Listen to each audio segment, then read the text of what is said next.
Halo teman-teman, perkenalkan saya Anissa dari kelompok 1 akan mempresentasikan materi mengenai polemik Pancasila sebagai dasar etika politik. Sebelum saya ke pembahasan materi, izinkan saya untuk memperkenalkan anggota kelompok 1 dulu ya. Ada Andika Trikusdinar, Diva Meidi Hazad Putri, Mika Francisca, Nabila Nurul Saskia, lalu ada Nanda Siva Algani, dan yang terakhir Nurul Ilma Solaiman. Kalau teman-teman mendengar kata politik, mungkin yang langsung terbayang adalah pemilu, pejabat, atau bahkan berita korupsi yang muncul di media. Padahal kalau kita lihat lebih dalam, politik sebenarnya tidak bisa dipisahkan dari kehidupan masyarakat. Karena hampir semua kebijakan yang dibuat pemerintah akan berdampak pada kita.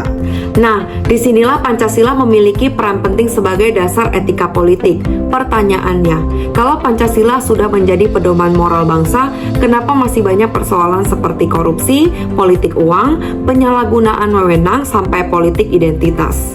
Itulah yang akan kami bahas pada presentasi kali ini. Yuk disimak. Dari hasil diskusi, kelompok kami sepakat bahwa Pancasila tetap memiliki peran yang sangat penting sebagai sistem etika yang menjadi arah moral dalam penyelenggaraan kekuasaan.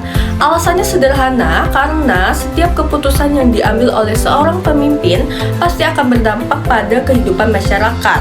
Jadi, setiap kebijakan tidak cukup hanya memiliki legitimasi hukum, tetapi juga harus dapat dipertanggungjawabkan secara moral dengan berlandaskan nilai-nilai yang terkandung dalam 5 sila Pancasila.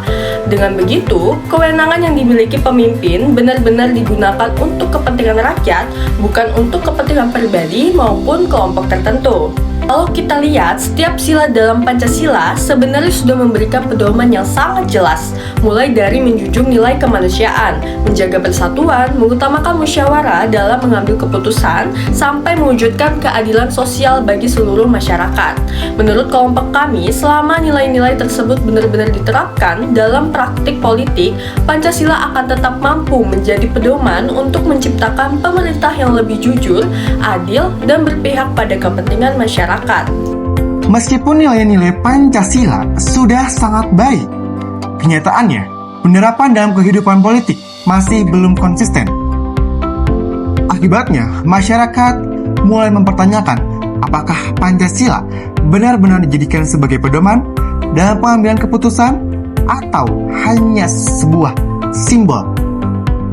Keraguan itu muncul karena sampai sekarang kita masih sering melihat berbagai persoalan seperti korupsi, penyalahgunaan wewenang, politik uang, politik identitas, hingga ketidakadilan sosial. Dari kondisi ini, terlihat bahwa masalah utamanya bukan terletak pada Pancasila, tetapi bagaimana nilai-nilai diterapkan dalam praktik politik. Hal ini juga didukung oleh penelitian Vita Devianti dan Lucky Pramono yang menjelaskan bahwa Pancasila seharusnya menjadi pedoman etika politik dalam setiap tindakan penyelenggaraan negara. Selain itu, Alfred Benny dan rekan-rekannya juga menyatakan bahwa masih banyak persoalan tersebut menunjukkan bahwa nilai Pancasila belum sepenuhnya diinternalisasikan dalam kehidupan politik di Indonesia. Kalau dilihat dari sudut pandang ilmu komunikasi, kondisi ini bisa dijelaskan melalui teori dramaturgi dari Erving Goffman.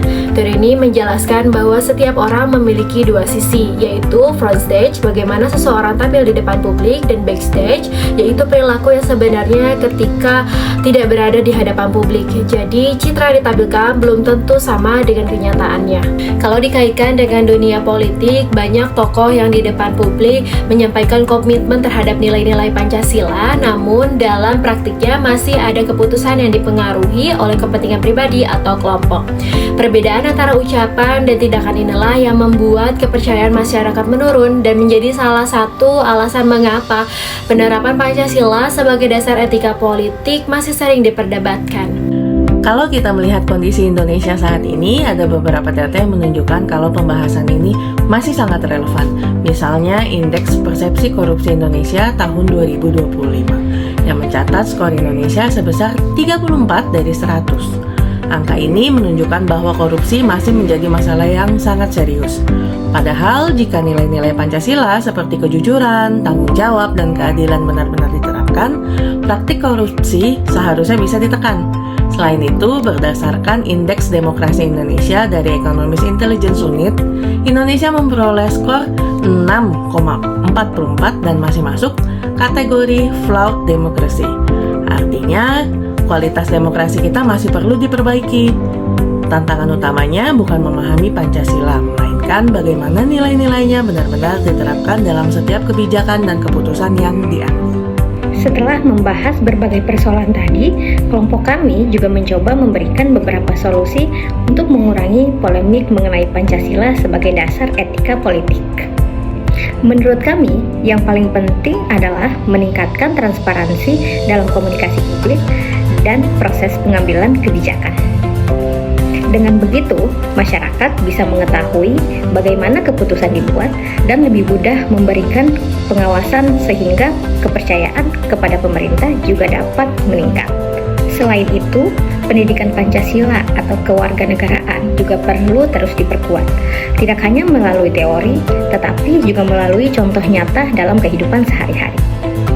Penegakan hukum terhadap korupsi, politik uang, dan penyalahgunaan wewenang juga harus dilakukan secara adil tanpa memandang jabatan. Lembaga pengawasan etika seperti DKPP dan Mahkamah Kehormatan Dewan juga perlu diperkuat agar bisa bekerja secara independen.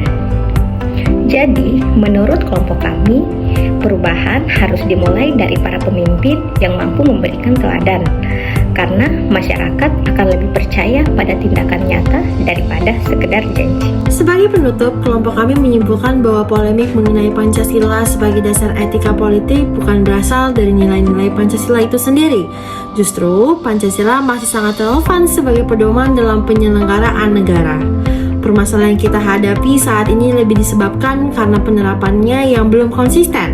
Selama kepentingan pribadi atau kelompok masih lebih diutamakan daripada kepentingan masyarakat, persoalan seperti korupsi, politik uang, penyalahgunaan wewenang, dan ketidakadilan sosial akan terus menjadi tantangan. Itu, menurut kelompok kami, Pancasila tidak boleh hanya menjadi dasar negara atau sekedar dihafalkan.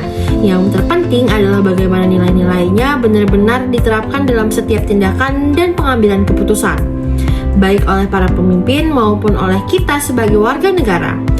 Semoga kedepannya Pancasila tidak hanya menjadi sebuah konsep, tetapi benar-benar diwujudkan dalam kehidupan sehari-hari. Terima kasih, sampai jumpa dan tetap semangat menerapkan nilai-nilai Pancasila dalam kehidupan sehari-hari.